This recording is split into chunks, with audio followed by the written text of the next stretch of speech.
Ito naman si Claire Castro, tignan natin itong official spokesperson ng Malacanang. Sino siya nung araw? Pakita mo nga. Ano si PBBM, grabe ka naman. First time ko siya nakitang ganyan. Oo, grabe. May pangiti-ngiti pa. Grabe ka, PBBM. Alaskador. Nang aalaska na siya. Nang ngiti. Diba? Pero, sober. Walang mura yan. In fairness, mga kaklit.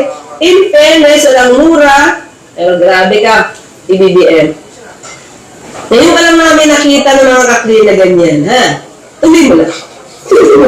Ang nakakapag-partner dito, ilan na ba ang advisor ni Pangulong Marcos maliban sa mga sekretaris niya? Ibig bang sabihin nito, partner? Di ba pag sobrang dami mong advisor, parang lumalabas, nakakatagal ang anak? Nakakatagal ang diba? Ang dami mong advisor, tapos may secretary ka pa, tapos may music ka pa, may ask ka pa and everything. Nakakatagal ang anak. So it's so sad na nangyayari ito sa panahon ni PBBM. So I hope, di ba, sana ito, makita ni PBBM. Na ano korupsyon? Yes, I agree. Ang MIF, oras na makuha niya ang kopya ng bill. Ay, talaga? Siyempre, Ito kasi lang, hindi niya babasahin. Hindi naman na lang siya basta-basta. urgent nga. Urgent. Urgent. Ganon? Hindi ba ta? Ewan ko lang, siyempre.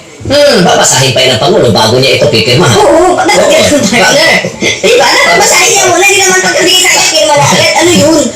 Babasahin pa ba? Kasi urgent nga. Ay, no. Partner, di ba? Pag binabasa natin itong mga news na to, bakit pa parang ang nangyayari ngayon, partner? Especially itong sa mga lawmakers natin. Parang sila yung nagiging lawbreaker.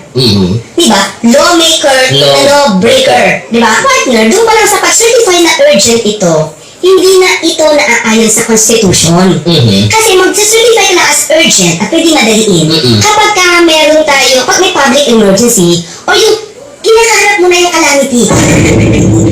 Yun po ngayon ang anti-BBM. Palagay ko may flood control na rin ito.